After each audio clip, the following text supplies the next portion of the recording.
de hoy nuevamente va a estar a cargo de el ingeniero nuclear, como dice Liliana, Ariel Tarazaga. Como Génesis es el tema del curso de hoy, un tema complejo que Tarazaga lo explica de maravilla, como la semana pasada. Sí, lo digo con total certeza. Es la parte 1 de... Es la parte 1, correcto. De 4. Una de 4. Y a pedido de Liliana, volvemos a hacer las reflexiones antes de empezar, como para orientarnos, y tomé, de casualidad, unos comentarios de Luz en el de La Voz del Silencio, justamente hechas por el señor Sri Ram, que dice lo siguiente.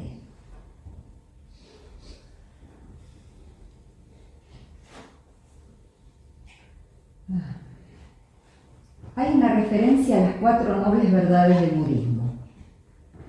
Tú eres el expositor de los 4 modos de verdad.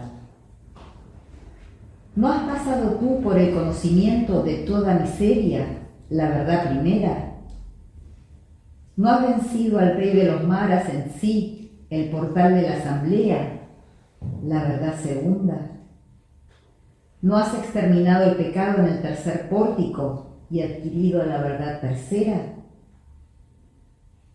¿No has entrado en el sendero que conduce al conocimiento, la verdad cuarta? Y aquí la reflexión del señor Sri Ram. Cada una de estas frases expone la esencia de una vasta verdad en unas pocas palabras. Es solamente quien conoce la verdad quien puede presentarla en una forma que sea sencilla, bella y sugerente. Debería contener dentro de sí varios aspectos de la verdad que se revelarán uno a uno cuando los contemplemos.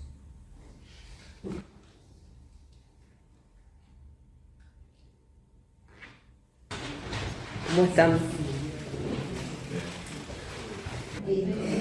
Bueno, vamos a empezar con Cosmogénesis. Lo primero que les recuerdo es que tengan presente que estos son clases, a diferencia de esas charlas puntuales que va a haber una por mes, como la de Eduardo ahora el 22, Marce el 6 de mayo y otras que van a venir.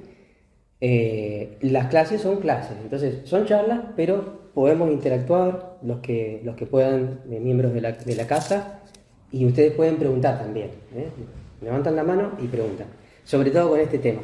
Igual con este tema, que es bastante delicado, difícil, por ahí voy a necesitar que me dejen hablar, por lo menos como para completar algunas ideas, y si algo queda medio oscuro yo mismo le puedo preguntar si vamos bien hasta ahí, ¿no? Pero primero hago un repaso muy breve, pero muy breve, de lo del otro día, a modo de recapitulación.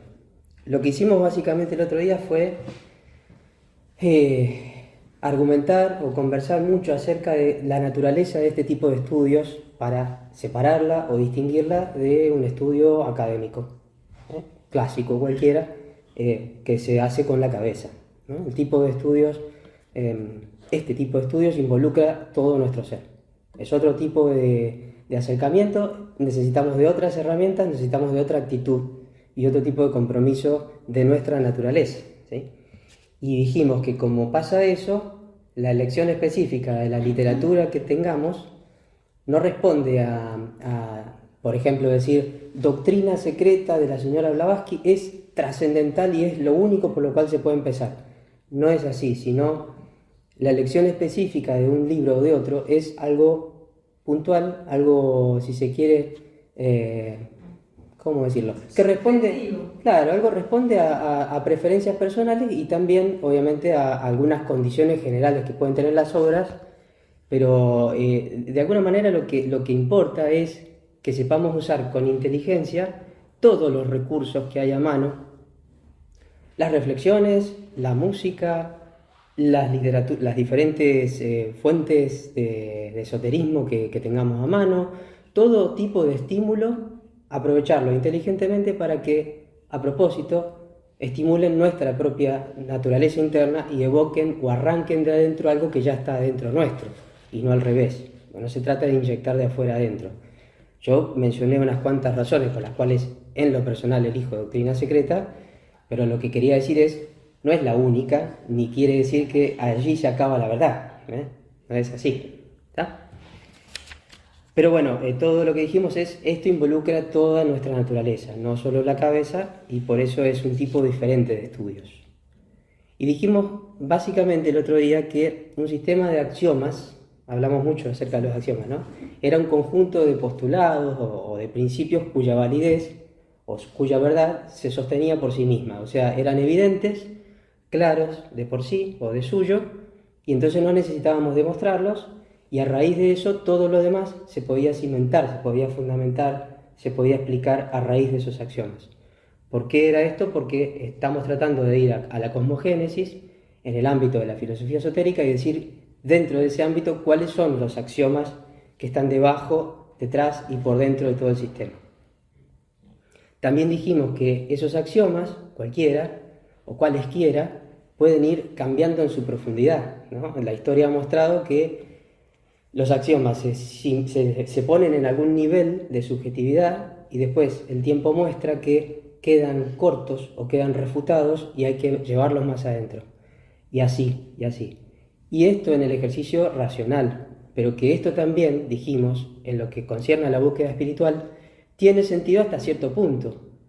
Ir más adentro y más adentro tiene sentido hasta que en algún momento llegamos a una profundidad en donde esa parte racional se junta con nuestras intuiciones espirituales. Porque después, ir más adentro puede hacernos que el árbol nos tape el bosque, de alguna manera, ¿sí? O sea, hacer esto implica que reconocemos que hay mucho más, que hay un punto en donde nos damos cuenta de que hay mucho más para aprender, pero que eso que hay para aprender ya no viene por la vía racional. Y sin embargo, esa vía racional bien llevada nos llevó a los pies de eso, ya que no es inútil, sino más bien necesario, porque es nuestra naturaleza y la naturaleza característica del ser humano, humanas, ¿eh? No lo podemos despreciar, hay que deducirlo, hay que educarlo, hay que desplegarlo lo más posible, llevarlo hasta el límite de sus capacidades. Dijimos además que es una marca característica y propia de cualquier sistema de pensamiento que se diga de sí mismo que es filosófico, que tiene precisamente axiomas o bases o principios con los cuales fundamenta todo lo demás. Una cantidad finita de principios o de axiomas, una cantidad finita quiere decir no infinitos axiomas, sino 2, 3, 10, no sé, un número que empieza y termina, a raíz de los cuales puedo explicar infinitas cosas. Implica una base que fundamenta y explica infinitas cosas.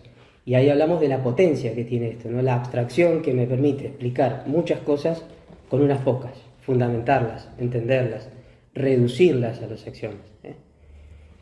¿Cuál es el mejor? Uno podría preguntarse, tengo dos sistemas, uno tiene 2 principios, el otro tiene 5, el otro tiene 15. ¿Cuál es mejor? Es una cuestión muy personal. Yo, en lo personal, podría decir que para mí el mejor es aquel que explica la mayor cantidad de cosas con la menor cantidad de axiomas posibles. Eso en matemáticas se patentiza mucho y se dice que algo así es elegante. Mientras más sintético es y mientras más sintético, más poderoso, y en base a menos cosas se explica más cosas, es más elegante. Es una forma muy, si se quiere, intelectual, pero que dice un poco, ¿no? Si me dicen el esquema de los axiomas herméticos, que el otro día iba a nombrar, que son 7, frente a la filosofía esotérica planteada en doctrina secreta, que tiene 3, que después podemos reducir a 1. Y bueno, la preferencia es personal en términos de la utilidad, pero también de esa potencia de abstracción, esa potencia de explicar mucho con poco, ¿sí? Eso es un poco así. Sí, en este sentido, totalmente así. Pienso, sí. Bueno, y entonces mencionamos eso, que la filosofía esotérica tiene 3 axiomas fundamentales.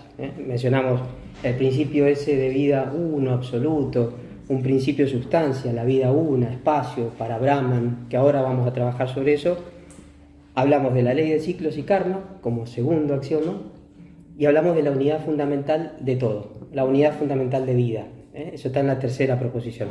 Y les dije que al final de las 3 charlas primeras de cosmogénesis vamos a hacer un ejercicio en donde Eso me arriesgo a decirlo, me hago cargo. No es eso, se me ocurre hacerlo a mí porque me gusta hacerlo así y porque me parece que tiene sentido. Podemos reducir esos 3 a 1, ¿no? O sea que con uno todo queda subsumido, metido, explicado, reducido a una sola proposición, que es la primera proposición fundamental.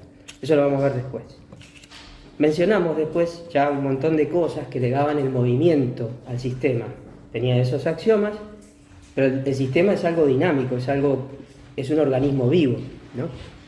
Entonces hablamos de cómo se construye el conocimiento esotérico, la doctrina secreta en el sentido no del libro, sino el conocimiento o la sabiduría eterna, la sabiduría de las edades y demás, y dijimos que eso se construye con un método científico, ampliado a todos los departamentos de la naturaleza con N mayúscula, pero con el mismo procedimiento que se usa en las ciencias, con experimentación, validación por pares, independientemente, refutación, ¿no? Falsando los resultados para tratar de mejorarlos, depurarlos o transformarlos, cambiarlos, etc. Como se construye a través del tiempo. Así se ha construido el conocimiento, no es algo que simplemente surgió y listo, ¿no? Es una construcción colectiva mediante el uso de la experimentación y de facultades que el ser humano va desarrollando a través de las encarnaciones hacia unos niveles de perfección que llegan a lo sobrehumano, ¿no? Podemos decir que son verdades eternas, que trascienden el tiempo, las culturas, porque Exacto. se encuentran en todas. Exacto. Son realidades de la naturaleza y están codificadas bajo algún sistema, digamos, de pensamiento y espiritual, y bueno, son esas codificaciones, esas expresiones específicas de la sabiduría lo que se va construyendo con el tiempo en base a la experiencia independiente, a través de los años, y que nunca cesa, se sigue construyendo, solo que no va como en las ciencias ortodoxas, digamos, de lo individual a lo particular, solo en el mundo físico, sino en todos los niveles de la vida. En el mundo físico, pero también en los niveles sutiles, el método es el mismo. Voy entendiendo los particulares y con los particulares hago una inducción hacia los generales, pero a la vez, con la modalidad, digamos, platónica, entendiendo lo general, voy de alguna manera corrigiendo los resultados particulares, y vuelvo, y voy, y vuelvo, y voy. Y ese es el método del ocultismo, ¿sí? Después hablamos de algo como una marca exclusivamente, no digamos exclusivamente, importantísima de la filosofía esotérica, que es que este principio de vida, ese principio sustancia o principio sustancial, tiene la marca de la impersonalidad. Es algo impersonal. Lo divino, la divinidad, no es una persona, no es un ser, ¿sí? Es impersonal. Hablamos después de que la naturaleza en manifestación es maya, y dijimos que era maya, dijimos que todo se trataba de un idealismo objetivo, en donde nada permanece un solo instante de tiempo igual, entonces por tanto no tiene una existencia permanente, y por tanto no hay nada que exista como cosa que está así y va a seguir siendo así, sino que además la percepción de eso es particular y subjetiva también, relativa a cada persona, a cada nivel de conciencia y todo. Y sin embargo, a pesar de que pasa todo eso y que nada permanece quieto, sino solo el cambio, y a pesar de que todos tenemos visiones diferentes y que todos podemos tener en diferentes momentos diferentes profundidades sobre la misma cosa, algo hay detrás de cada cosa, no hay la nada. Eso es Maya. Algo hay, y ese algo es un algo que expresa movimiento eterno. Permanente, ¿sí? Permanente. Un respirar. Y en diferentes niveles adquiere, no sé, diferentes formas externas que nosotros codificamos.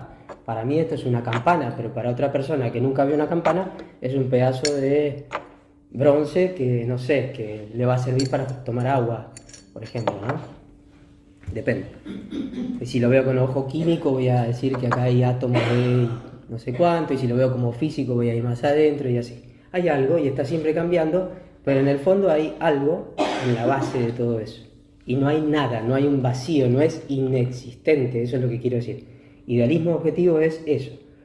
No es la idea de que porque todo es transitorio e ilusorio, podemos pensar que las cosas no son, que las cosas son una fantasía, un sueño, y entonces, bueno, hagamos lo que sea, total.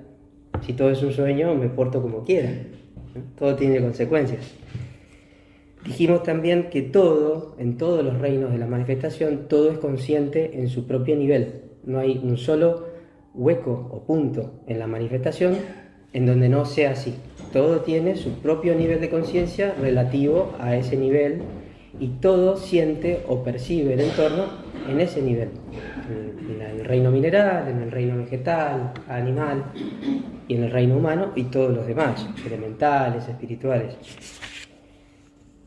Dijimos que lo que se daba en este sistema era una emanación de adentro a afuera, desde lo más subjetivo, desde lo ideal, profunda y absolutamente subjetivo, hacia lo externo. Un movimiento codificado en la idea de Shvababa, ¿no? En donde hay la presión de adentro a afuera con un plan que está y que vive en esa misma presión, ¿sí? Y todo eso estructura internamente toda una anatomía de jerarquías ordenadas, entre las cuales una es la del ser humano, y el ser humano, una vez que se forma, tiene en su centro a esa jerarquía animándolo, pero además a su alrededor, cual si fuera una galaxia, tiene todas las demás jerarquías y es un sistema completo, ¿sí? Entonces somos una entidad muy, muy compleja, los seres humanos. Depende de dónde posamos nosotros nuestra conciencia, si en esa pepita central o en cualquiera de las partes periféricas somos o no somos humanos plenamente, ¿no? Lindo como lo nombraste, una anatomía de jerarquía. ¿Viste? Es que es así, es un organismo todo esto, ¿no?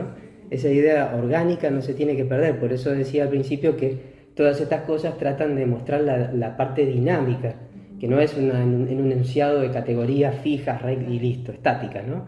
Todo tiene un movimiento, y el ejercicio lo que tiene que hacer es ayudarnos a descubrir la película. Finalmente tenemos que poder ver la película.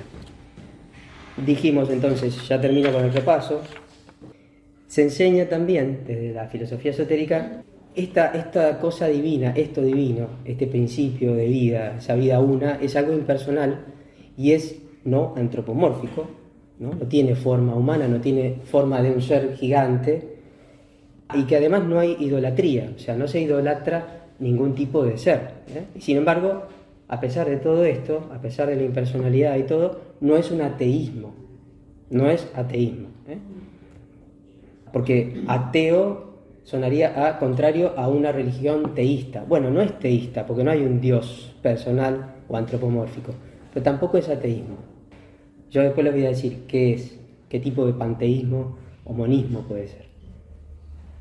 Después hablamos de la existencia de una deidad creadora colectiva, una hueste de fuerzas y poderes inteligentes, un demiurgos, ¿sí? En el sentido clásico griego, un demiurgos, un logos, creador, que no es personal, es colectivo, es una colectividad de seres, cada uno en su nivel, que co-crean o sostienen, además, la manifestación, eso dijimos. Y que lo más tenue, lo más sutil de esa colectividad es lo que se suele llamar Jan Johans o Prajapatis, tiene varios nombres, ¿no?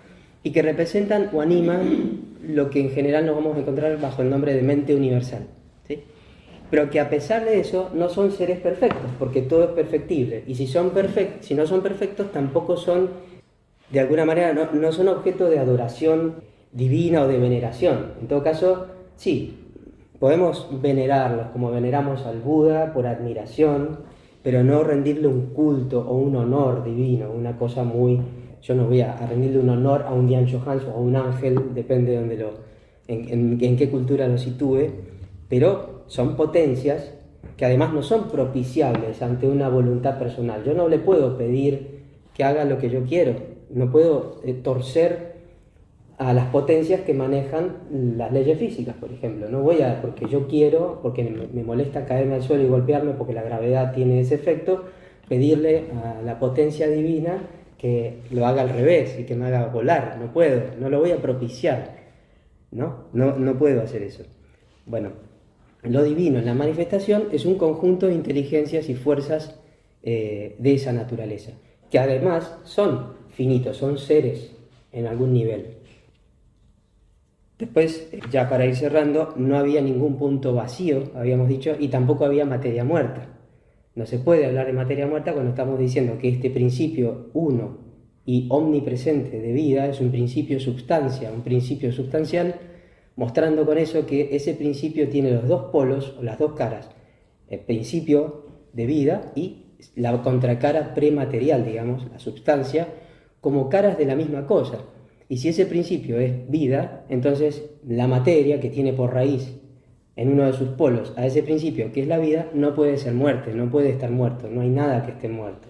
No existe la idea siquiera de hablar de materia muerta, como en el mundo profano quizás la materia, el mineral es considerada materia inorgánica muerta en algún sentido. Dijimos que todo es conciencia, ¿no? Todo está bañado por una vida que va en oleadas. ¿Sí? Y dijimos también que hay un plan ideal, digamos, la idea de ese plan ideal es el programa que existe y reside en Parabrahman, que reside en el espacio y es el espacio mismo, se proyecta hacia afuera, trazando esa enorme cantidad de jerarquías de adentro a afuera y estructurando todo lo que nosotros vemos hasta aquí afuera. Después enunciamos de la antropogénesis 3 cosas particulares que pasan, porque ya van a ver, en la antropogénesis se repite la misma historia, por aquello de macrocosmos y microcosmos es lo mismo, pero vienen particularidades, cosas específicas que ocurren en el ser humano. Y una era que el ser humano, como todas las cosas, evoluciona en 7 grupos simultáneos de humanidad, que después se va mezclando a través de los tiempos. Después, otra de las particularidades en esta ronda es que el Linga Sharira, o la parte etérica, el trasfondo etérico más allá de nuestro cuerpo físico, aparece primero que el cuerpo físico, y que el cuerpo físico es una particularidad de que existamos en este sistema en el que coexistimos de alguna manera simbióticamente con la Tierra, que es también un ser. Y también que en esta cuarta ronda, este ciclo, que sería la cuarta ronda de este sistema planetario terrestre que tiene 6 hermanos sutiles, en esta cuarta ronda de 7 que son, el ser humano aparece primero que todos los demás mamíferos. Eso también lo mencionamos como una curiosidad no muy aceptada. Imagínense en la época en que se publicó Doctrina Secreta, en pleno darwinismo, si esto iba a poderse aceptar, ¿no? Si no aceptamos la vida interna o la fase interna de la vida y solamente le damos verdad a lo externo, a lo físico, y bueno, obviamente que no vamos a poder aceptar. Dijimos que la evolución es cíclica, ¿no? y que lo permea, y es cíclica en muchos niveles, en todo. Va a haber cadenas planetarias, va a haber manvántaras pralayas, ¿no? Sí, exhalaciones e inhalaciones de universo, va a haber rondas, va a haber razas, raíces, como etapas evolutivas de conciencia, no son razas de piel, no se confunda eso, ¿no? Razas, subrazas, familias humanas, etcétera, etcétera. Todo cicla. Y además, dentro de los ciclos hay más ciclos menores, y adentro de cada ciclo menor hay ciclos menores, y así, y también al revés, es a modo de fractal, ¿sí? Dijimos que en la manifestación se da en una escala que no tiene un final hacia lo denso ni tampoco hacia lo sutil, es infinita esa escala, ¿sí? Y también que en esa escala, y en todo lo que ocurre en esa escala, en esa anatomía, todo es septenario, o sea, todo tiene 7 naturalezas presentes, 7 fuerzas, 7 colores, 7 potencias. Se lo puede nombrar de muchas formas porque depende de lo que estemos tratando de explicar, pero son básicamente 7 con sus subdivisiones y así, ¿no? Y también decíamos, ya ahí sí termina, que por último en toda esa anatomía vale el principio hermético de correspondencia, ¿no? Se lo había leído el otro día, así como es en lo interno, así en lo externo, así como es lo grande, así en lo pequeño, así como es arriba, hacia abajo, un montón de cosas, en donde lo que estamos diciendo es, bueno, a raíz de esto, en toda la escala del ser, hay siempre una fórmula única que representa lo mismo en esencia. más grande, más pequeño, más pequeño, más grande, pero en esencia es lo mismo. Eso mismo es un cosmos, en su esencia. Un ser humano, el ser humano como compendio es un cosmos, y es un microcosmos, viviendo en un macrocosmos. Pero a la vez ese macrocosmos vive en un cosmos más grande, y así hasta el infinito. Y el ser humano, en el ser humano, vive en cosmos menores, que son simbióticos con nosotros y que crecen en nuestro ser. Y así hacia adentro también. Es decir, vean la estructura esa, también fractálica, en donde, como dice HPB, hay una fórmula abstracta que hay que encontrarla y aplicarla mutatis mutandis en cualquier nivel de la manifestación. O sea, cambiando lo que se tenga que cambiar, específico, particular de cada nivel, la fórmula en su base, en su esencia, siempre es la misma. Y esto lo da ese principio de correspondencia. Bien, ¿hasta ahí vamos bien? ¿Sí? Eso fue el repaso. ¿Quieren preguntar algo? ¿Hasta acá? ¿No? Todo. Sí, bueno. Sí, breve. Te voy a preguntar todo. No. ¿Se empieza de específico a general o de general a específico? ¿Cómo se comienza? De los dos lados. Pero hay una opción No. absoluta, se podría decir. No, la opción para el ocultismo es lo que dije hace un ratito, ambas a la vez. No, pero pensé que se podía empezar de una o de una específica. Eso depende de cada uno. Ok. Si vos tenés una naturaleza más simplistamente aristotélica, vas a ser más de ir de los particulares inductivamente hacia los generales. Si sos más universal, tenés una visión más generalista, más platónica, vas a entender o querer conectarte con principios generales siempre e ir después a los particulares. Pero si lo usás inteligentemente, vas a usar los dos. Porque en matemáticas, cuando uno va, por ejemplo, en matemáticas, ¿no? para entenderlo, cuando uno hace análisis numérico, ¿no? Y aproximaciones para resolver sistemas muy complejos que no tienen una forma analítica o simbólica de resolver, y hay que ir a lo numérico. Y bueno, entonces vas desde lo pequeño y vas a tratar de generalizar. Pero al ir en lo pequeño hacia lo general, puedes cometer muchos errores porque perdés de vista el horizonte completo. Entonces, después te vas a un planteo más general y corregís, bajás y corregís lo que estaba mal en el planteo individual. Conociendo ya lo individual mejor, volvés a hacer una inducción hacia lo general. Volvés a lo general, volvés a corregirlo y así construís algo mucho más preciso. No sé esa parte. ¿Sí? Bueno, ese es el ejercicio. El ocultismo se sugiere que el método es ida y vuelta. Salir y entrar a la caverna de Platón. Esa parte está perfecta. Bueno, eso es. Bueno, además, sí, Cristian. Sí, ¿el número 7 es un número así universal o aplica únicamente a este universo? No, a toda la escala del ser, a toda la escala del ser. Por lo menos en este sistema, como plantea las cosas, ese 7 es una característica de todo lo manifestado, en cualquier nivel. ¿Sí? Lo que pasa es que lo completo son 10, pero en lo manifestado 7 viven en un nivel de vida y los otros 3 viven en el nivel inmediato superior, digamos, superior o más sutil. Y ahí es como que es un iceberg que tiene una punta sobresaliendo en un nivel de vida y otra en la otra. Cada ser está en 2 mundos, digamos, y ahí completa 10, pero en la manifestación de cada mundo, en cada prakriti, hay 7 naturalezas. ¿Sí? Pero es una característica de todo, de toda la escala, infinita. La pregunta es, por ahí ¿corresponde a este sistema solar? No, a todos, a todo el universo, a toda la manifestación. Cuando digo toda la manifestación, es a toda manifestación posible. En Parabrahman, en ese espacio que tiene infinitos mundos posibles, cosmos, en toda la escala, en todo cosmos, pasa lo mismo. Siempre. Hay diferentes niveles, pero siempre en cada nivel hay 7 niveles o subniveles. Y a su vez, cada uno de esos niveles tiene también 7 divisiones. Después, cuando vas a lo fino, no hay un quiebre, hay una continuidad como cuando ves el arco iris. Vos no ves un corte, una línea que corta el celeste del amarillo, no me acuerdo bien cómo era la transición, pero ves un degradé, ¿no? Un continuo. Pero vos, desde cierta distancia, puedes ver bandas. Bueno, esto es más o menos lo mismo, no hay un quiebre, pero hay bandas, ¿no? Donde la naturaleza es diferente. De hecho, el arco iris tiene 7, y así con todas las cosas. Bueno, entonces decía que además de profundizar esto en los axiomas, llevarlos más adentro hasta donde se fusionan con nuestras intuiciones, ¿no? Quería mencionar algo respecto de lo que son dogmas divinos o realidades de la naturaleza, porque tenemos dogmas humanos, sabemos lo que son, y dogmas, entre comillas, de la naturaleza, que podemos llamar dogmas divinos o dogmas de realidades simplemente. Es algo que nosotros no podemos torcer, no podemos cambiar, como que después de la noche sigue el día, y así, ¿no?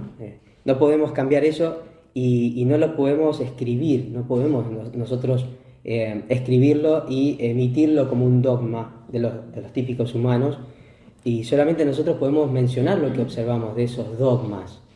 Me gusta decir dogmas porque son cosas que pasan sí o sí, son inevitables.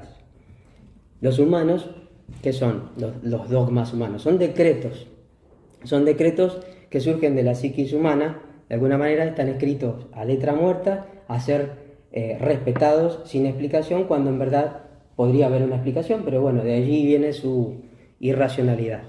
Entonces, dogmas divinos, dogmas de la naturaleza, el día y la noche, que todo comienza y todo termina, todo, absolutamente todo, que envejecemos. Alguien puede de alguna manera decir, no, eso no pasa. Uno de esos dogmas de la naturaleza no es tan visible, pero lo hemos nombrado hace un ratito, que las cosas nacen en lo más subjetivo y se proyectan hacia afuera, hacia el objetivo. La vida va de adentro hacia afuera. La naturaleza trascendental del dolor, como algo o como herramienta de despertar. ¿Alguien puede oponerse al dolor? Sí, pero ¿vamos a hacer algo con eso? No vamos a hacer nada. O lo aprovechamos o nos resentimos hasta el infinito y morimos llenos de resentimiento. O lo aprovechamos para comprender y despertar. Pero es una realidad que no se puede evitar el dolor. De alguna manera, mientras vivimos o somos un ser, hay dolor, es dukkha, del Buda. Hay cosas en la naturaleza que son y ya, y son como son, ¿no? Y no las vamos a poder cambiar. Y el porqué de las tres proposiciones fundamentales que vamos a ver ahora, que el porqué, el trasfondo, por qué existen, por qué son así, dijimos, no, son las proposiciones, son los axiomas, no se explican por sí mismos. Bueno, uno se podría preguntar, bueno, pero está bien, me postulás esos principios, esos axiomas, ¿y por qué son así? Bueno, ese porqué es la razón de ser de la vida una. Es la causa que no se explica, es el misterio. No se explica por qué esos axiomas, no se explica por qué. Se dice, esos son, pero no se dice por qué son. ¿Se explica? No puedo explicarlo porque es algo que nos trasciende, de verdad que nos trasciende. En todo caso, en un intento de contemplación, de silencio interno, nosotros, en lo más solitario de nuestro ser, quizás tengamos alguna noticia, un susurro, un silencio que nos diga de qué se trata mínimamente, o contemplando, por ejemplo, lo que pasa en una semilla, el poder de vida que hay ahí encerrado y que eventualmente da lugar a la germinación. No te lo puede explicar nadie, porque todos los que intentan explican cómo pasa, pero no por qué pasa. Yo voy a ir a un biólogo, o voy a ir a un botánico, voy a ir a muchas especialidades, me van a decir cómo ocurren las cosas, creyendo que me están diciendo por qué. No, el fondo mismo de por qué no se explica, y es el silencio, es el misterio. Ahí reside la magia de esto, de ir al fondo lo más posible y quedar depositados en ese silencio. Este es el ejercicio del Jnana Yoga. Nosotros tratamos entonces en Doctrina Secreta de remontarnos como podemos a esos dogmas divinos o esas realidades insoslayables de la naturaleza. Por eso digo, ¿hasta dónde vamos a llevar esos axiomas? Y hasta esos lugares vamos a tratar de hacerlo, porque tenemos un enfoque de búsqueda espiritual, además de no perder de vista lo racional, ¿no? Vamos entonces para Brahman, la primera proposición fundamental. Nos vamos a ir metiendo ahí. Es el concepto de divinidad o la idea de lo divino, ¿sí? ¿Qué tienen ustedes de idea cuando se dice lo divino? A ver, 2 o 3 personas que digan espíritu. Bien. ¿Alguien que tenga otra idea o similar? Características generales, digan qué piensan cuando escuchan divinidad o lo divino. que está por arriba del hombre y está por fuera del hombre. Es interesante, ¿no? Está en ambos. Bien. A ver, Dani. Conciencia. Conciencia. Divinidad, conciencia. Origen, Principio.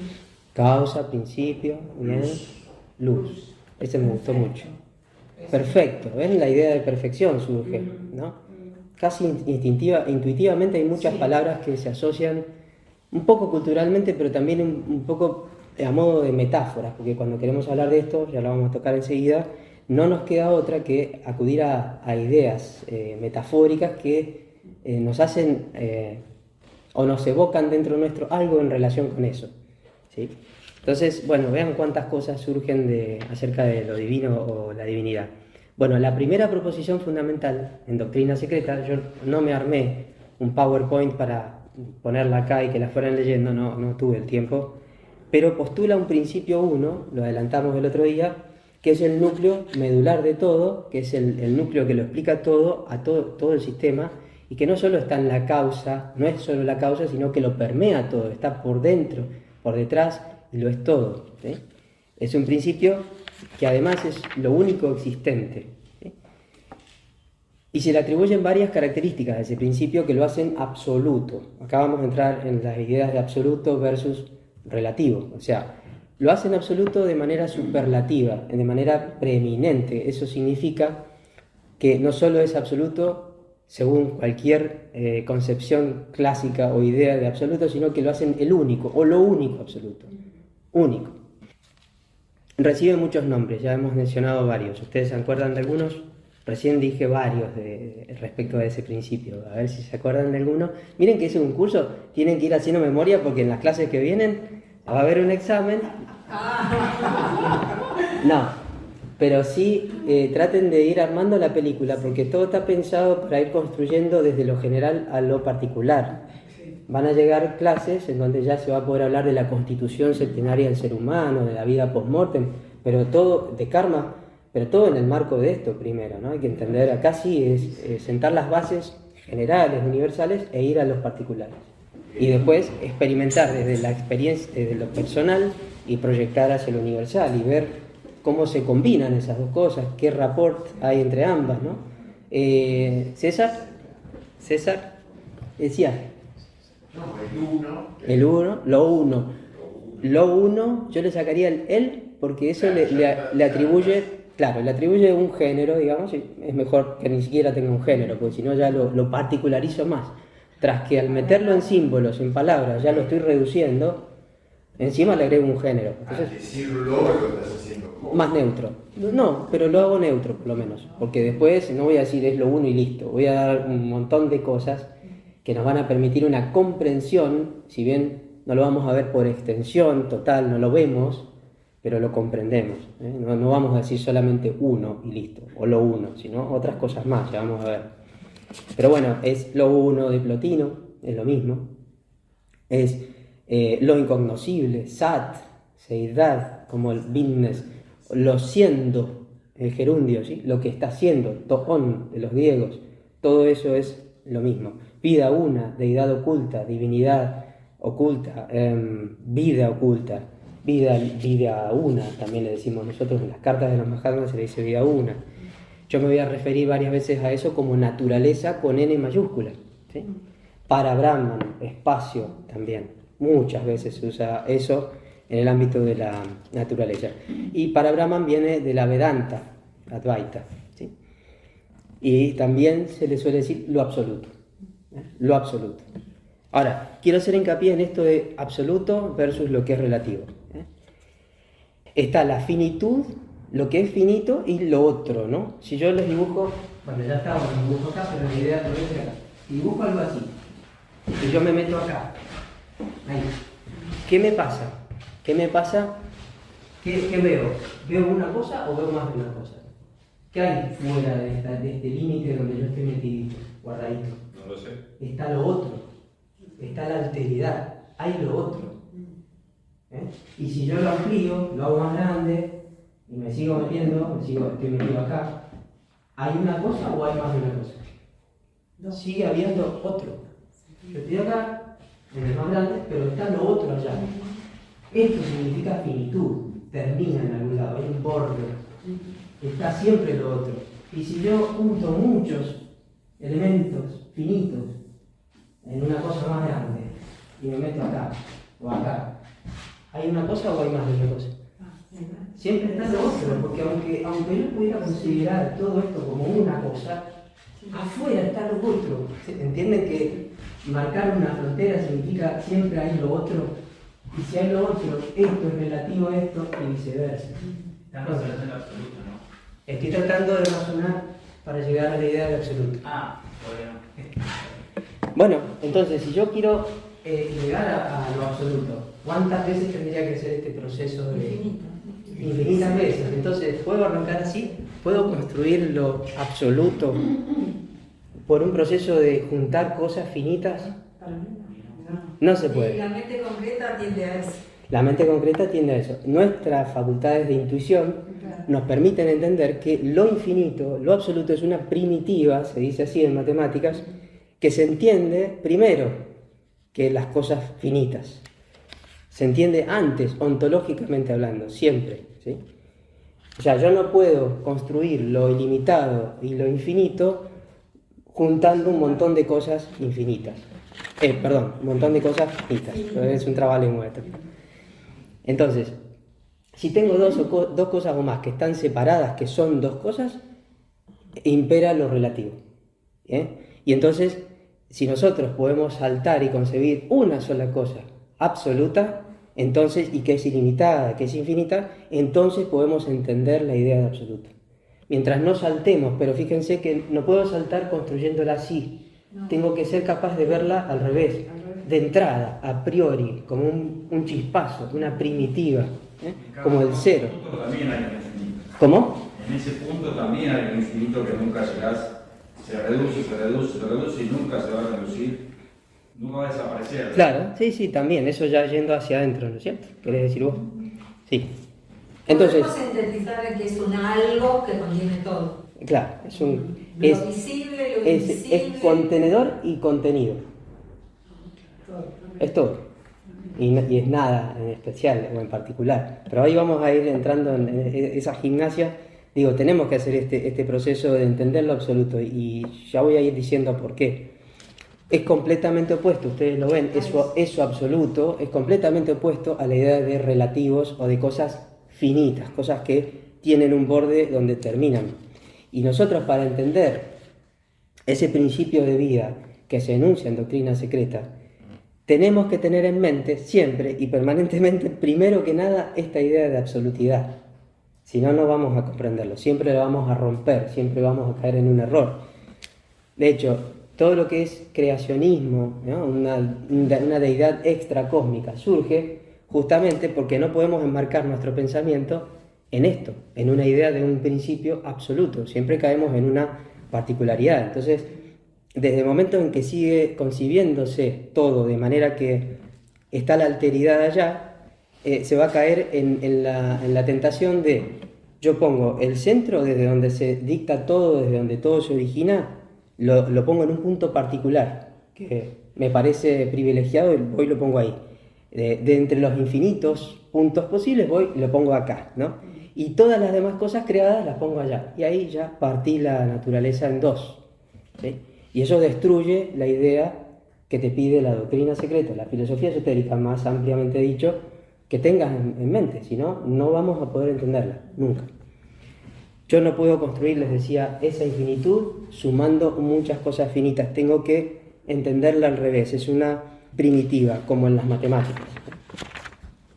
¿Qué es lo que quiero decir con esto? Básicamente, si yo no puedo hacerlo, a ver, si nosotros tenemos que entender todo lo que explica la filosofía esotérica, y estamos diciendo que tiene ciertos axiomas, que además de esos 3 axiomas hasta podemos reducirlo a 1, pero resulta que no terminamos de entenderlo como algo absoluto, entonces todo lo que explique a raíz de eso está mal.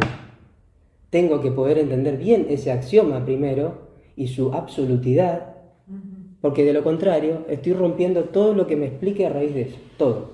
Está mal desde la base, ¿sí?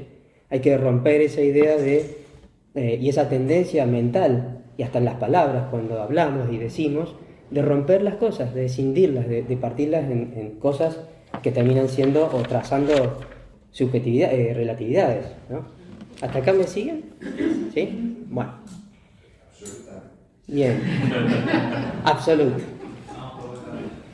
Bueno, entonces, esto ocurre, decía, en nuestro pensamiento, mientras nosotros no terminemos de suturar ahí adentro, en nuestra mente, esas divisiones. Y también tendríamos que hacerlo en el lenguaje también, ¿sí? Todo lo que pensamos se proyecta en el lenguaje, pero al revés también. El pensamiento se ve reflejado en el lenguaje, pero por un esfuerzo en el lenguaje, cuando tratamos de explicar, también podemos moldear el pensamiento y terminar integrando todo eso que está desintegrado dentro de nosotros. Es un ejercicio, como les dije, de conexión, que es yoga, pero además de integración en estos niveles también. Por eso es un ejercicio permanente, no es una visión intelectual, no es solo eso, es mucho más que eso. Hay que practicar, no nos queda otra que practicar. Miren, los calificativos que nosotros usemos para caracterizar o tratar de comprender a lo absoluto siempre van a ser erróneos por lo que dije recién. Eso absoluto no tiene límites y cualquier calificativo es un símbolo, ¿no? Una palabra, un concepto mental o hasta las palabras son vehículos limitados, siempre son erróneos, no podemos. Pero entonces son ahí incompletos, a lo mejor no son tan erróneos, pero son incompletos. Son incompletos y te permiten quizás a ver, ustedes se acuerdan de la primaria, siempre lo cito eso porque sé que todos en la primaria tuvimos alguna vez teoría de conjuntos, ¿sí? Sí. Y les hacían entender un conjunto por extensión y por comprensión. ¿Se acuerdan de eso? Bueno, entonces yo les decía, ¿se acuerdan de eso? Yo les decía, todos los números naturales, ¿no? Todos los números naturales con el 0. Por extensión tenía que poner el 0, el 1, el 2, el 3, y así, ¿hasta dónde? Hasta el infinito. No puedo por extensión escribirlos todos. No puedo, pero también me explicaban que esto lo podía expresar por comprensión.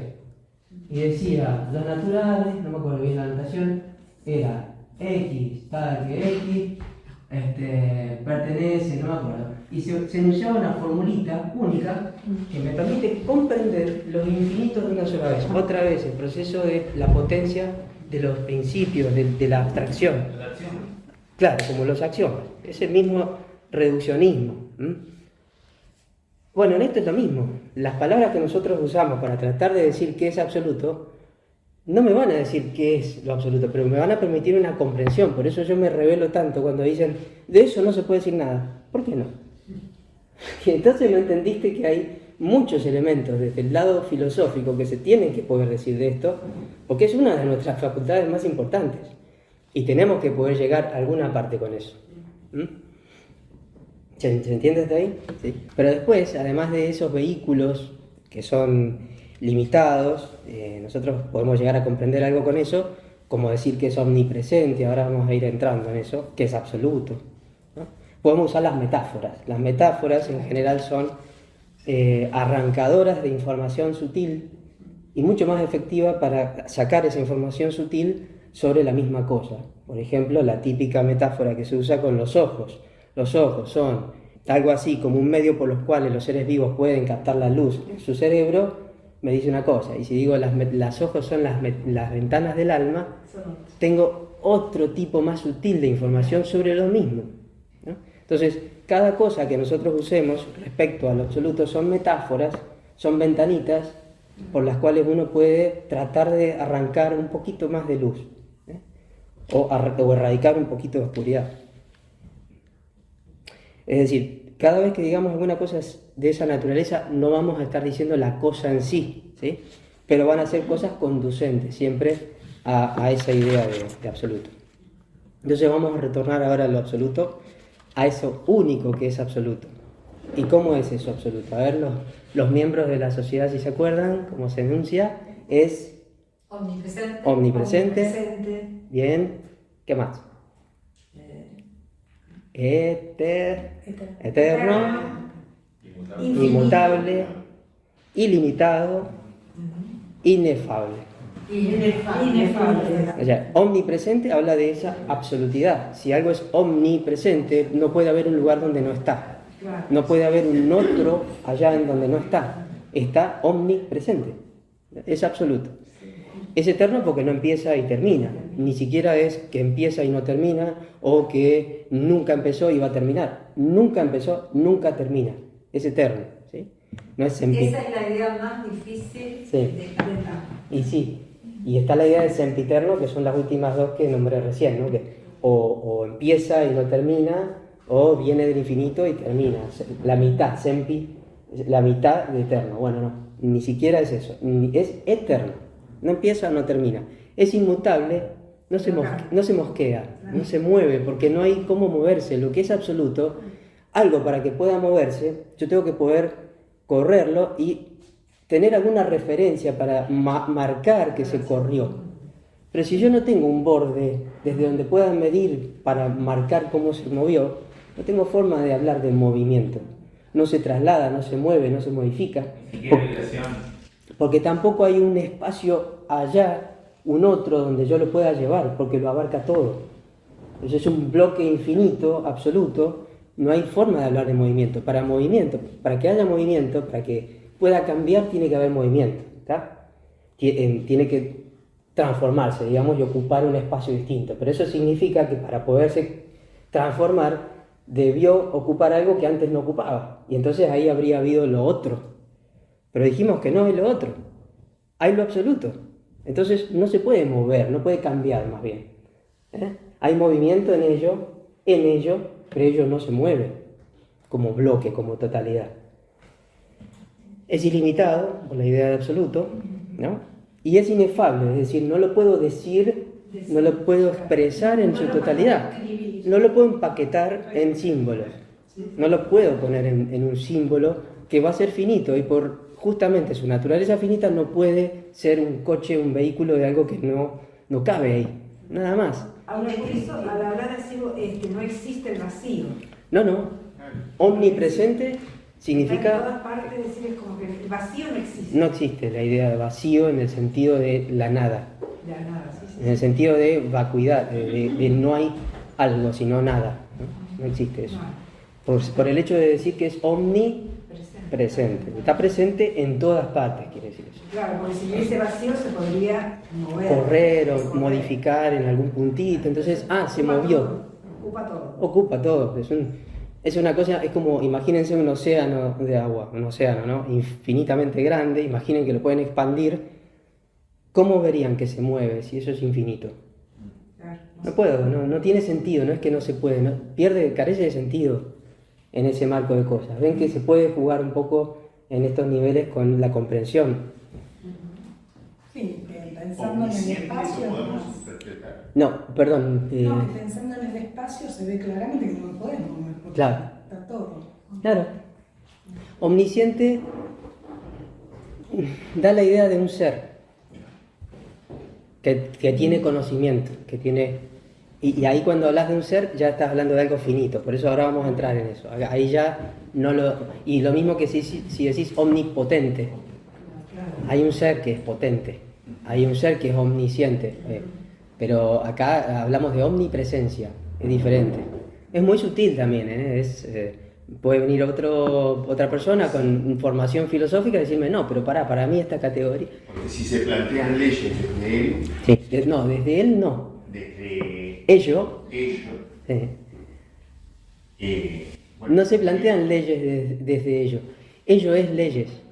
Ahí es donde el lenguaje tiene que empezar a cambiar y significa que lo vas entendiendo internamente, ¿no? O sea, cada vez que digas algo, fíjate si no lo estás rompiendo vos o lo estás sí, reduciendo. tenés que acostumbrar. Y sí, es permanente eso, es un ejercicio permanente. Entonces, cuando les digo que esto es algo que se tiene que mantener en el trasfondo de la conciencia, cuando vamos estudiando doctrina secreta, no es joda, en el sentido de que hay que hacer el esfuerzo constantemente, porque si no, todo lo otro está explicado desde mi entendimiento por algo que es erróneo. Si lo entiendo mal, todo lo demás en algún momento va a fallar, ¿no?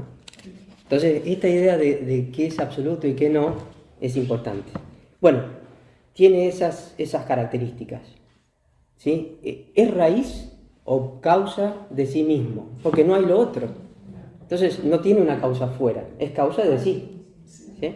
Es padre y madre, por decirlo de alguna manera, de sí mismo. O sea, lo absoluto, porque en eso absoluto también está lo que llamamos material.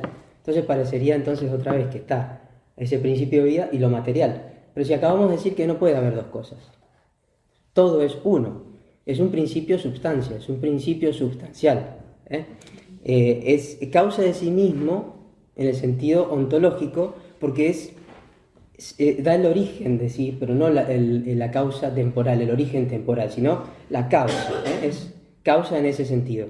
Pero también en el sentido constitutivo, es la raíz prematerial o la raíz material de las formas, ¿no? Es lo mismo. Si se quiere, la causa y la parte formativa son dos caras de la misma moneda. Ese principio las tiene ambas y son lo mismo. Son lo mismo, son solo dos caras. Lo permea todo porque es omnipresente y por lo tanto eso que es ese principio es un principio sustancial, y la parte substancial podríamos decir que es la raíz prematerial o morfológica de todo lo que se manifiesta en ello, dentro de ello, en ello, ¿sí? Y por ello, ¿sí? Por eso hablo del principio constitutivo. Ustedes van a ver después que hay un capítulo todo dedicado a la constitución septenaria del ser humano. Ese tipo de constitución habla de principios constitutivos, porque puede hablarse de principios en muchos modos. Acá es principios constitutivos, bases, naturalezas, cómo se compone en sus raíces. Eso es un poco así. ¿Es correcto usar la palabra atributos a ese nivel? No diría que atributos, porque ahí justamente le estás dando una Caracterización. Claro, yo le diría aspecto, porque el aspecto no es como un accidente que vengo y le pongo a lo absoluto, ¿no? Ahora vamos a entrar en eso, en el tema de los aspectos, pero es mejor hablar de aspectos, porque los aspectos, que son infinitos, tantos como podamos identificar, son caras desde donde yo lo veo o lo visualizo. Es como una especie de manto a través del cual detecto algo de ello y en ello. Por ejemplo, la naturaleza inteligente que hay en ello, totalmente contraria a lo caótico. Bueno, ese aspecto es un aspecto coextensivo, no está metido en alguna parte y nada más, es coextensivo, y por ser coextensivo es un aspecto absoluto, porque es un costado, un costado del prisma, digamos, de muchas caras, que es lo absoluto. Entonces, en vez de hablar de un atributo, hablaría de un aspecto. Esto ya es terminología muy, muy fina, pero también decía causa de sí mismo. Es causa de sí mismo y por eso muchas veces se dice que es una causa sin causa, o también el uno sin segundo. Vieron que hay muchas frases que uno usa y dice, sí, estoy acostumbrado a escucharlo. Nos pusimos a pensar qué significan cuando decimos uno sin segundo, causa sin causa, son estas cosas, ¿no? Además de ser causa de sí mismo, es finalidad de sí mismo, destino, telos, el telos griego, es destino, o si se quiere, sí, telos, o sea, es razón de sí mismo y es en un sentido es la finalidad de sí mismo, en sentido teleológico, la causa y el destino. Ello se impulsa y ello se trae a sí mismo. Y esto ustedes van a ver en el esoterismo, que en todas partes aparecen movimientos dobles, ¿no? El respirar cósmico, ida y vuelta, Manvantaras Pralayas, Ida y Pingala y Sushumna en el medio, dos corrientes, la corriente espiritual y la otra, y la combinación, que en verdad no son dos, sino simultáneas. Esa doble hélice tiene por bases esto, que el principio ese, uno de vida, es causa y destino de sí mismo, entonces empuja y se trae, empuja a la vez. Hasta esos niveles podemos llegar y más allá todavía. Entonces, esto es importante. No hay cosas que estén en relación con lo absoluto. ¿Por qué? ¿Por qué podría decir yo que en lo absoluto puedo poner cosas que están relacionadas con lo absoluto? ¿Qué estaría pasando en el momento mismo que digo eso? Deja de ser absoluta. Claro, porque lo absoluto es las cosas también. Entonces no puedo decir que las cosas están conectadas con lo absoluto. O sea, habría lo otro otra vez, estaría rompiendo la condición de absolutidad de lo absoluto. Claro, cuando decimos, por ejemplo, está en todas partes, no hay partes, ¿no? No hay partes. Bien, ¿viste? Ahí como que vas ampliando. Son frases que uno repite, sí. O sea, todo lo que pasa en lo absoluto y lo absoluto no se inmuta. Es como si yo agarrara un conjunto de infinitos elementos y le sumo uno más. ¿Cuántos sigue habiendo? Infinitos. No se inmuta, no se mueve en su totalidad y tampoco se inmuta por lo que haya en él, en ello, lo que se geste en su interior inevitablemente, las particularidades. En realidad no estás poniendo nada, porque ese uno que tomas lo estás sacando también menos uno. Ahí tenés. Perfecto. Vamos más profundo. Perfecto. Claro, yo arranqué el ejemplo porque es intuitivo decir, bueno, si tengo infinito y meto uno más, sigue habiendo infinito, pero lo que dice Sergio es, él ya está razonando ¿De como dónde una... salió Claro, ese uno si que todo es pusiste? absoluto, ese uno salió de ello mismo. Bueno, muy bien, Sergio, muy bien. Entonces, ese para Brahman, eso que es absoluto, es algo que se contiene a sí mismo y también es el contenedor y lo contenido, como decíamos al principio, ¿no? No necesita nada por fuera de sí, no necesita nada por fuera y es completo en sí mismo, es básicamente lo opuesto total a lo que es relativo y tiene una existencia propia, una existencia per se, pero un tipo de existencia que no es como ser. Existir a veces se atribuye a la idea de ser, y un ser es una finitud, es un ser, hay un límite, un logos, ¿no? Un ser humano, además. Esto tiene una existencia propia, una existencia que no depende de su relación con nada, es autárquico, ¿sí? Este principio de vida, este para Brahman, este espacio Ese es el otro autárquico. misterio difícil de entender. Otra cosa difícil de entender, que sea autárquico. Recuerden lo que decíamos al principio, omnipresencia, eterna, inmutable, impersonal. La marca fundamental de todo esto no es ateísmo, no es negación, no es la nada, es un algo, pero es infinitamente divino y en ello radica la totalidad y mucho más que lo que podamos abarcar o entender por ideas como la totalidad. Pero no tiene límites, es autárquico, es totalmente independiente porque no hay nada de afuera, no hay un afuera desde donde venga algo de lo que depende, no hay forma de eso. Nosotros decíamos al principio que es absoluto en el sentido preeminente o total, porque hay sistemas en donde, por ejemplo, las mónadas de Leibniz, a todas las van a definir en algún momento como cosas absolutas, ¿no? Unidades entelequias que son absolutas, que son como los átomos de los atomistas, pero son, digamos, absolutos relativos, porque hay muchos. Aquí hay uno, ¿no? Esos muchos significa que, en definitiva, son absolutos en cuanto a quizás el contenido interno que tienen, porque se dice, por ejemplo, de las mónadas, que son todas reflejan la totalidad, todas como un fractal, ¿no? Pero son cosas finitas, en definitiva, porque hay muchas. Acá hay uno. Se postula uno. Y en eso, que es infinito, que es para Brahman, que es el espacio, que es...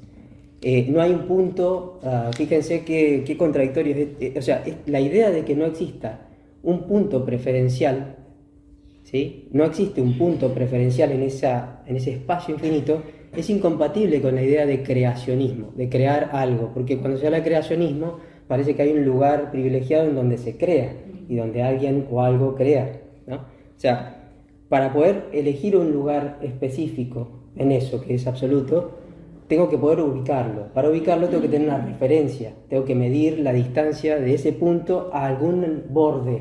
Como no tengo bordes, cualquier punto es igual. Los infinitos puntos son exactamente iguales. No hay nada preferencial. No existe eso.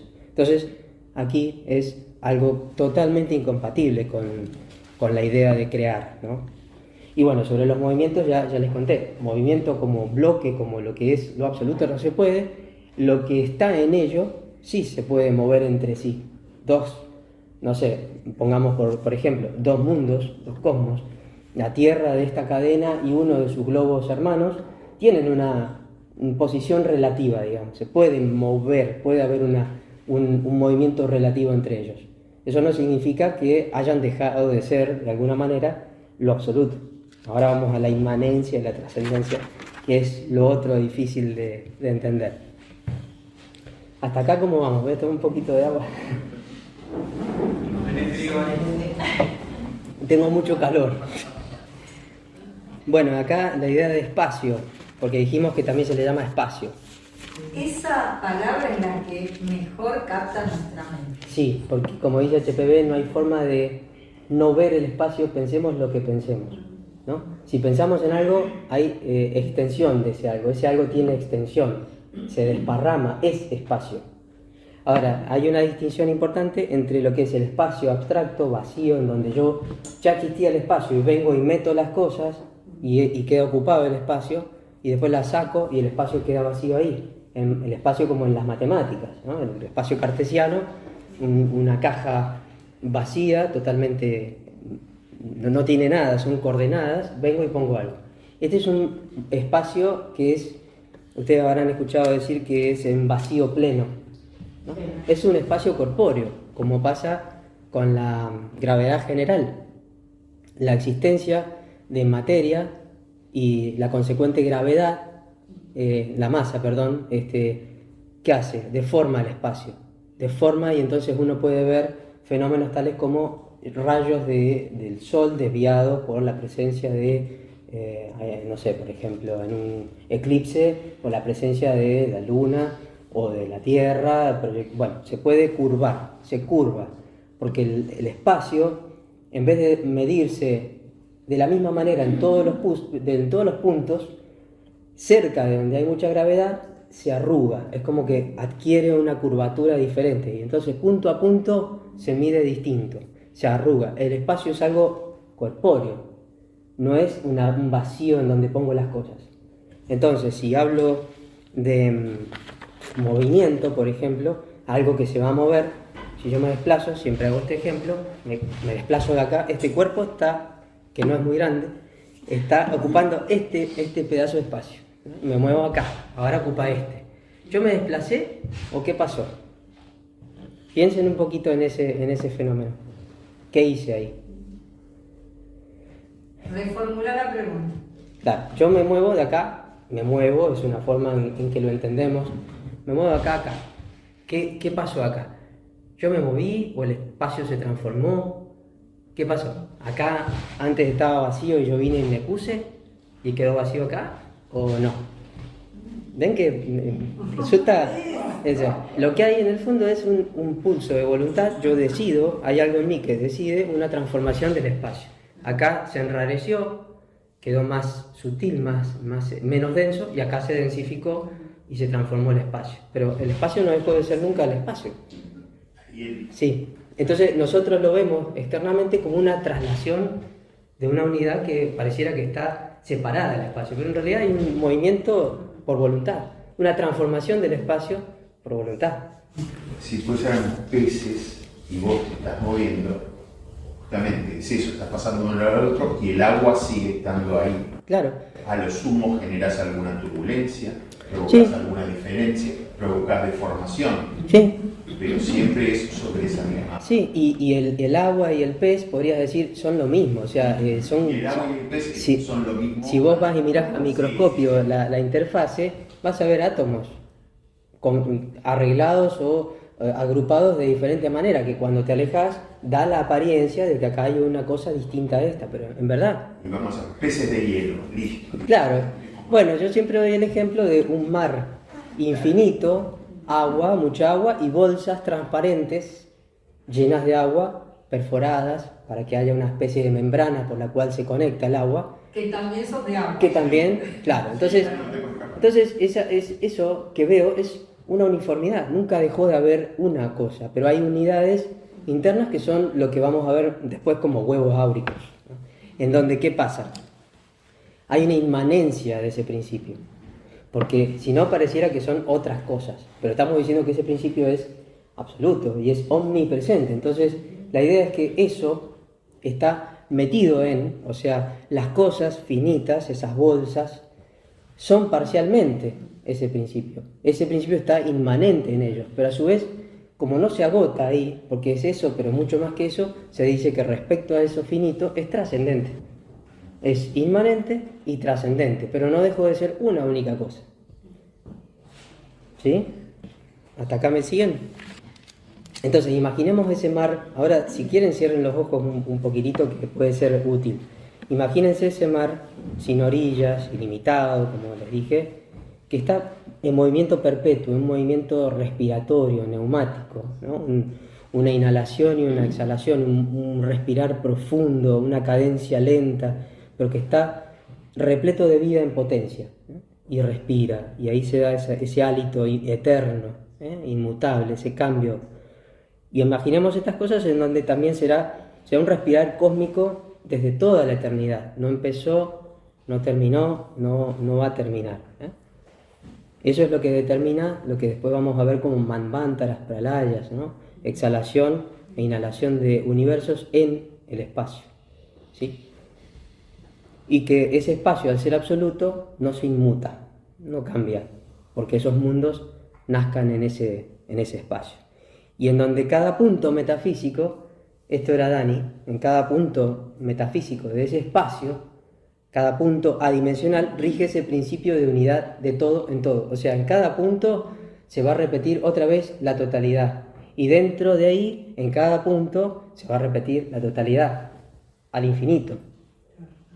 Cuando digo adimensional, piensen con un lápiz, dibujan un punto en una hoja.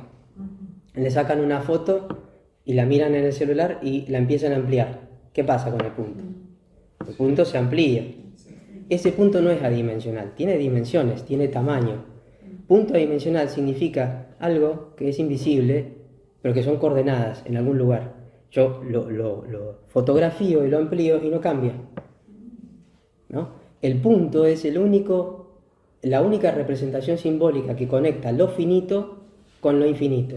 Ese punto adimensional. Ese punto adimensional. ¿Y esto por qué se lo estaba diciendo? Tony a ese punto lo llama uno de los agentes de la manifestación. Claro. Y de hecho, hombre, Dios y el universo. Claro, y de hecho ahí viene nuestro grafiquito, ¿no? En Doctrina se queja, qué duro que está.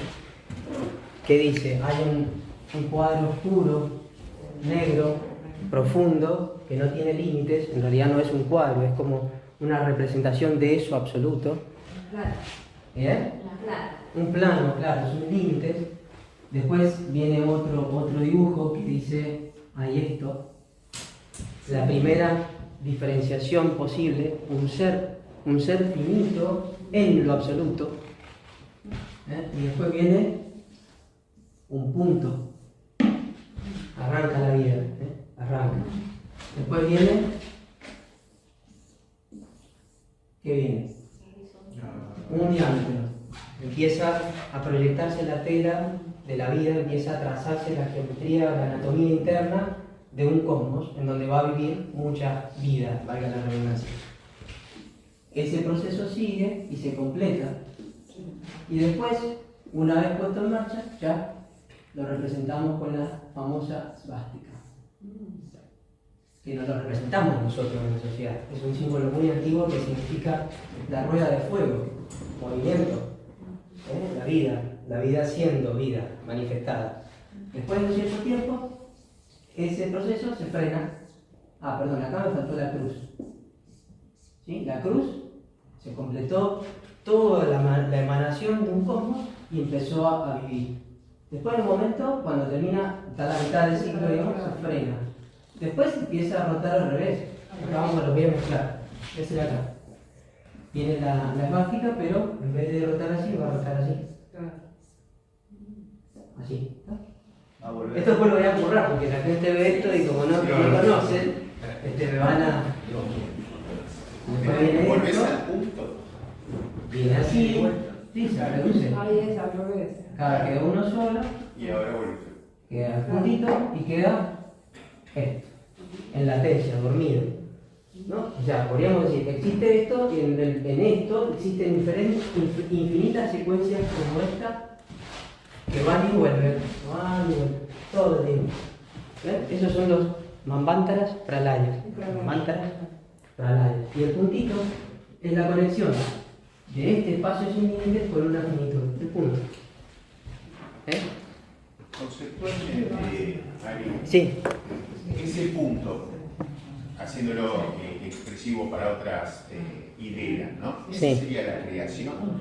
Sí, la manifestación. La manifestación de Porque la creación cuando vos hablas de creación, implica que hay un creador. Y acá no hay un creador, sino que hay, a raíz de este punto, que es la piedra de toque, digamos, el Om que se proyecta, ¿no? Empieza un demiurgos, una colectividad de huestes, empiezan colectivamente a construir el cosmos manifestado. No lo están creando en el sentido de una potencia única, un ser que crea. Ojo con la idea de crear.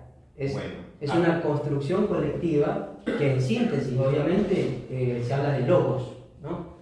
Lo que está detrás de todo esto en una finitud es un logos. Bueno, esto también representa nuestras encarnaciones sucesivas y personalidades diferentes. Tomándonos de a uno, pero estamos hablando de un universo. Un universo. Este es cualquier ser. Cosmos. Este es cualquier cosmos. Nosotros individualmente somos un cosmos. Entonces nosotros tenemos nacimientos y reencarnaciones, igual que acá. Nosotros en nuestro ser tenemos esto. Cuando se da esto, está el tetragrama, entonces dice, o acá, mejor dicho, cuando está la cruz. La cruz significa lo divino se completó y a partir de ahí empieza a trazar formas. Bueno, cuando nuestro Manas, empieza a encarnar, estás acá. Después hay la vida, después hay una reversa, después te vas a la causa. Pero después va a volver lo que queda dentro, ¿sí?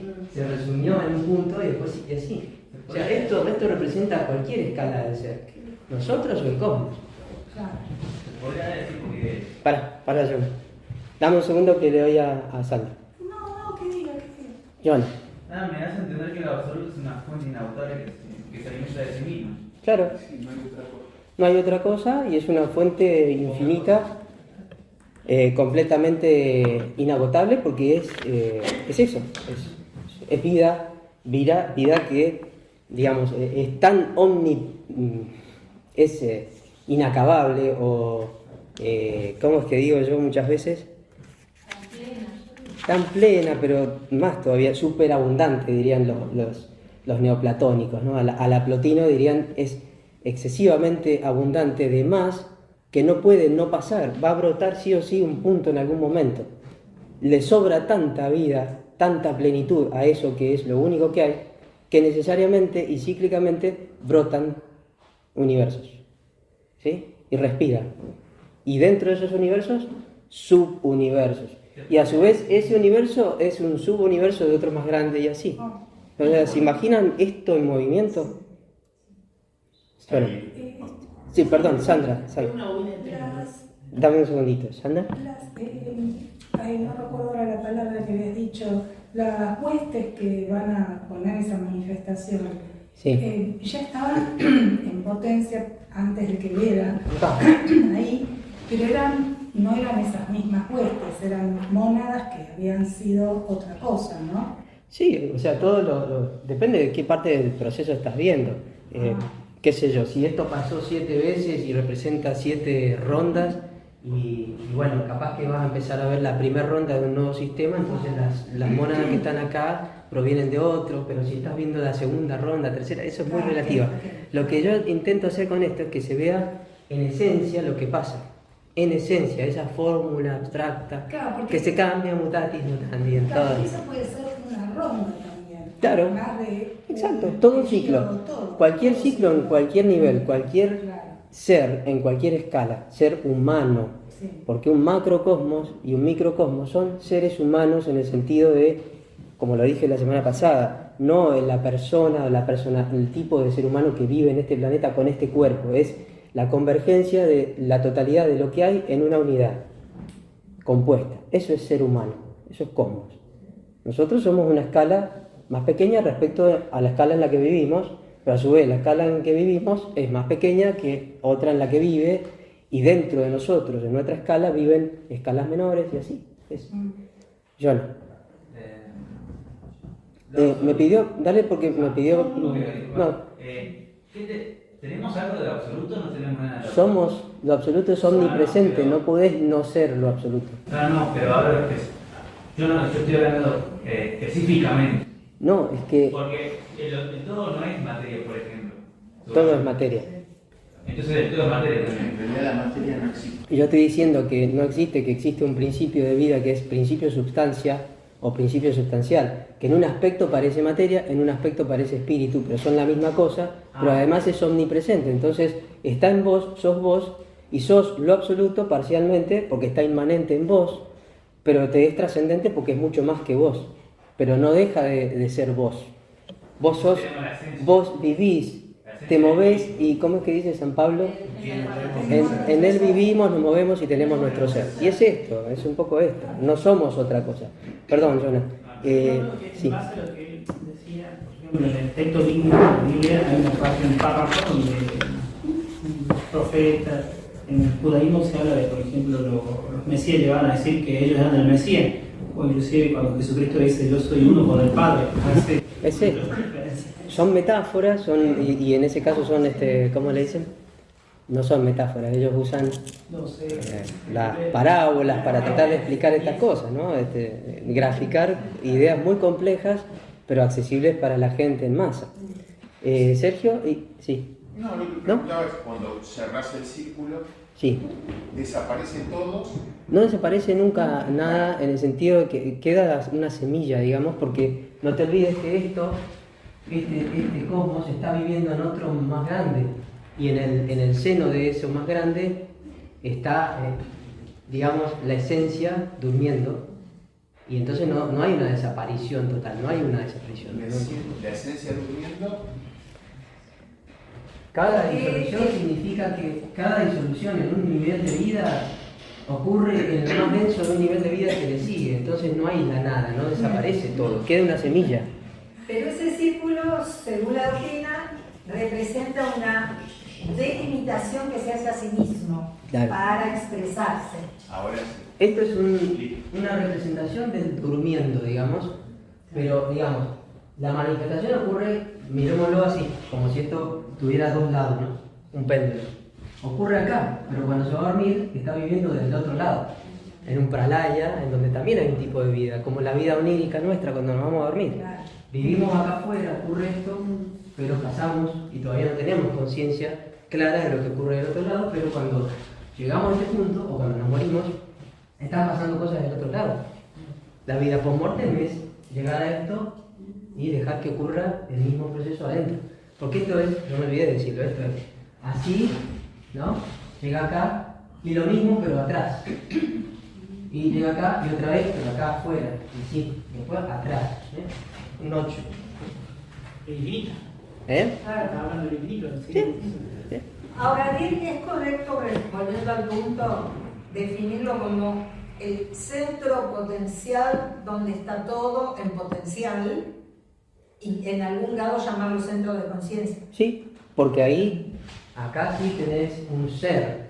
Entonces podés hablar de centro, hay un límite a partir del cual vos podés decir hay un centro y lo ubico acá específicamente. La geometría nos ayuda en símbolos a poner un punto, pero ustedes entienden que esto no es así. Pero al poner un disco a mí me permite identificar un punto, porque lo puedo medir respecto al borde y ubicarlo. Eso significa que hay ser, y puedo poner un punto. Entonces hay conciencia personal. Cósmica, ¿no? Sí, Obviamente. cósmica, pero de un ser, el logos. Un ser cósmico. Un ser cósmico. Nosotros también somos un Logos ser de los cósmico. griegos. Nosotros, para los seres que están en un nivel interno nuestro, nosotros somos un logos. Y vaya a saber qué tipo de concepción tienen del tipo de logos que somos nosotros según la vida que llevamos. Claro.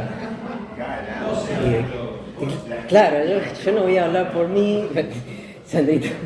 No, que hace todo el paralelo con la vida de uno en que cuando uno muere, porque yo pensaba, pero esto no es, digamos, análogo, porque nosotros cuando morimos no tenemos el cuerpo, pero seguimos existiendo en otro plano. Atrás. Eso sería entonces que esto lo consideramos manifestación porque estamos nosotros observándolo. Porque Claro. se puede observar. Pero los seres que están del otro lado observan también como manifestación aquello otro. Increíble. Hay una continuidad en todo, no hay un quiebre nunca. en nada, ni en la parte morfológica ni en la secuencia, digamos. Sí. Y no hace falta ni siquiera hablar de tiempos, es secuencia. Dejémoslo en esa abstracción para.